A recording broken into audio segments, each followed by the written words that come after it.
Day, good people. Jim Cyril and Tanya Klein here from Coverage Inc., the leader in screenplay analysis, development, and editing services since 2002. Hello, Tanya! Hello, Jim. How are you? I'm pretty mediocre, to be perfectly honest, today. It's been a pretty shitty week, but that doesn't matter to anyone. What matters is what we're talking about.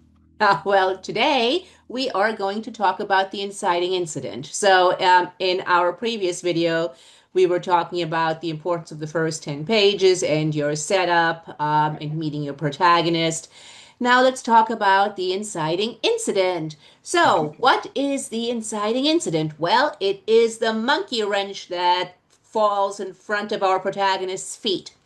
So basically, without the inciting incident, our protagonist would just keep on going the way they have been, do the same thing, say the same thing, think the same thing. However, boing, here's the monkey wrench, and that monkey wrench comes in form of the inciting incident, which usually happens, depending on your genre, somewhere between pages 10 and 15. Yeah, and if it comes in later than that, we've got a problem. So I don't know if we want to touch on that just yet, but let's circle back to that. What is it? It can be anything depending on what your genre is. Let's say you're writing a drama. That is when the protagonist gets fired, gets divorced, a parent dies, gets a promotion, whatever. Let's say you're writing a sci-fi script. That is when the protagonist gets abducted by aliens, finds a strange glowing orb, has suddenly some telekinetic abilities, whatever. You said the monkey wrench that drops at their feet. What I would actually say is the monkey wrench goes into the works and threatens to break everything. Yes. Um, the thing about the inciting incident is it is crucially important that life cannot continue as it did before after the inciting incident hits. Because if it does, the inciting incident does not have enough stakes attached to it, right? Things cannot continue as they did before. Your protagonist or protagonists or whatever your cast in your movie is must be forced to undergo what is called the journey. It may not be an actual physical journey, but that in screenplay terms, that's generally how we refer to it, which means to undertake the story of the movie. So let's say in your first 10 pages, we were just talking about setup in our previous video. We'll link to it in the description. In your first 10 pages, your character is a down and out janitor working at a high school, no self respect. This poor person feels, like life has passed him by. His best years have gone by, right? So that's all the setup. That's his day to day. It's terrible. It's boring. He's depressed. He's lonely. Now comes the inciting incident. The inciting incident can't simply be, all right, Bill, here's your promotion. And then Bill has to decide whether or not to take the job. Well, that's no stakes because Bill can just stay in his crappy job. Sure, it sucks, but he knows it. We've just experienced it for the past 10 pages. Eh. But if it's Bill, take this job or we're going to kill your firstborn daughter who was away at college in Mississippi. And by the way, the job is very dangerous. Well, all of a sudden there's stakes. And Bill has to now go, oh shit, do I do this? Do I not? And of course, we know Bill's going to go on the journey. Yeah. So, And again, this doesn't, I mean, that would be the setup of an action script or the inciting incident to an action script, um, or a comedy, or a comedy, really, depending on what the job is that he's offered. right? So again, your inciting incident has to fit your genre. So, for example, if you are writing a horror film, the inciting incident usually is not your protagonist falling in love. For or meeting cute or whatever. However, if it's a horror film, most likely, I don't know, maybe somebody dies a gruesome death. Maybe suddenly there is some supernatural activity. Uh, of course, if it's a drama, you don't need any of that. If it's a drama, depending on what sort of drama it is. The inciting incident can be something that is a lot more subtle and maybe more internal, as long as the audience realizes, okay, this is this is the monkey wrench. This is not good. This is what changes our character's life. And let's quickly talk about, because often it's like, well, but isn't that the turn into act two? No, that's not the turn into act two, because what we have then is the rest of act one, which is our character going, I don't want to change. I do not want Mhm. to deal with this. It's Right. usually called hero rejecting the call. And what Exactly. that really just means is people in general, you, me, anybody, we don't really want to go off into the unknown. We Take don't want risks. to do something that terrifies us, or something that we think we don't have the skill set for, or something that's way outside of our comfort zone. We don't want to do that. So the monkey wrench, hits us in the head and we're like, no, I'm not going. I'm not going. I'm staying right here.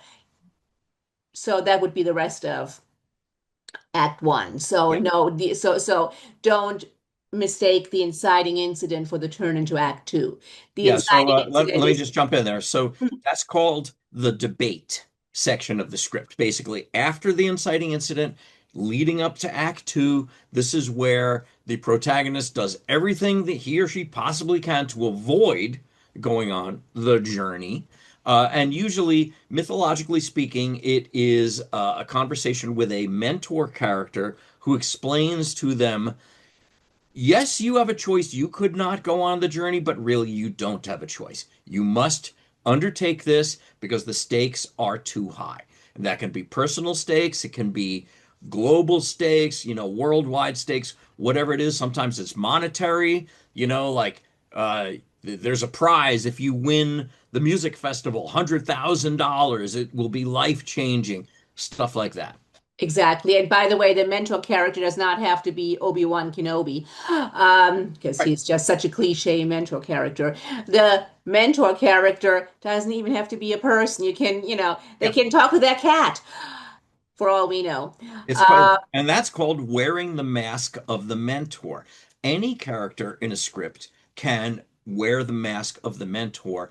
Like Tanya said, doesn't even need to be a real person. It could be a fictitious, it could be an animal, a fictitious character, a book, anything like that. But something that provides the protagonist the kick in the butt or the realization that they really have no choice but to undertake the journey. exactly. So they're looking at their magic eight ball. Magic. Yeah. Yeah. Yeah. Right. Exactly.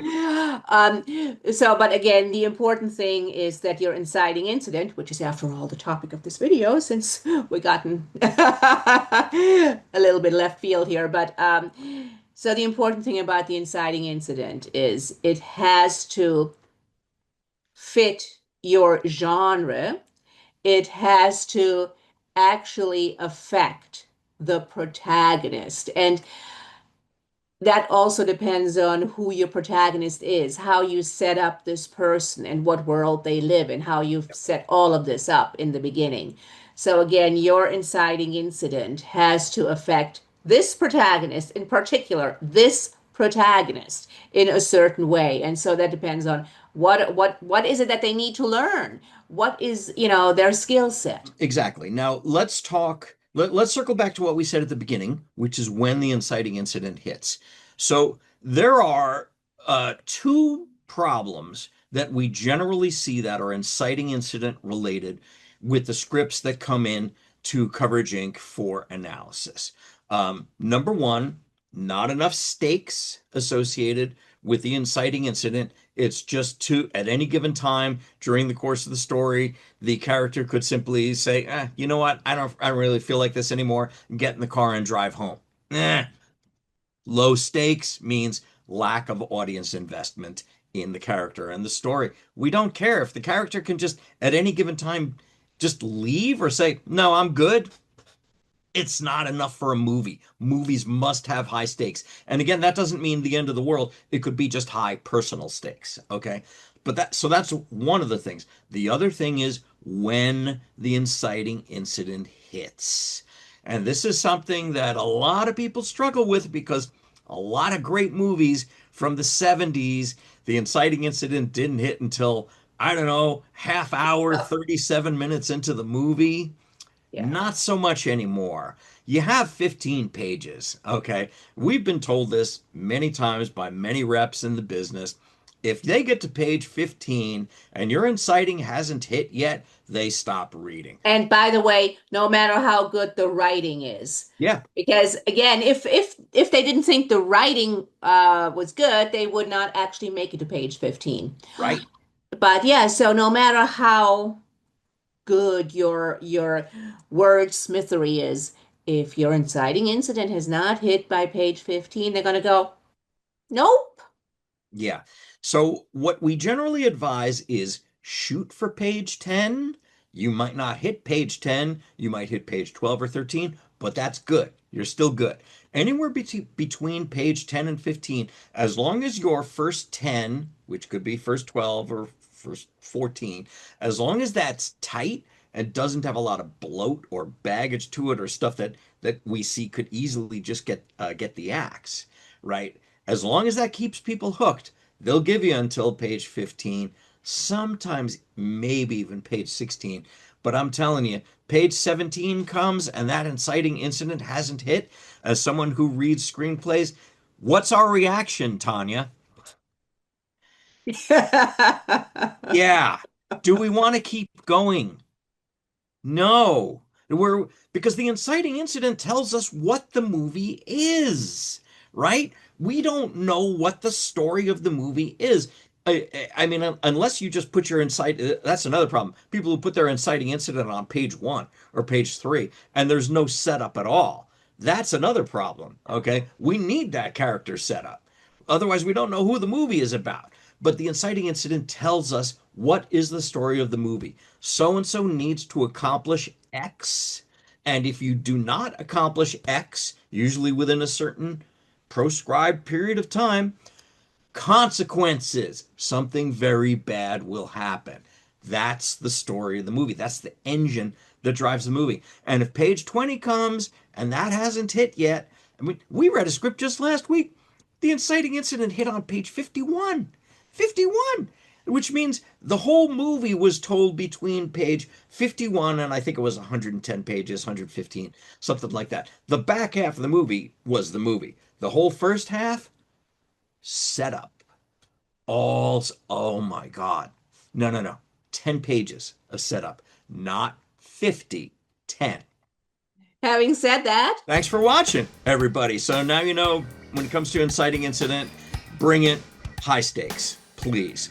and if you have any questions, shoot us an email, info@coverageinc.com. Advice is always free. Please like, subscribe, and do all the stuff, please. We're trying to grow our channel. We'd really appreciate it. Thanks for watching, everybody.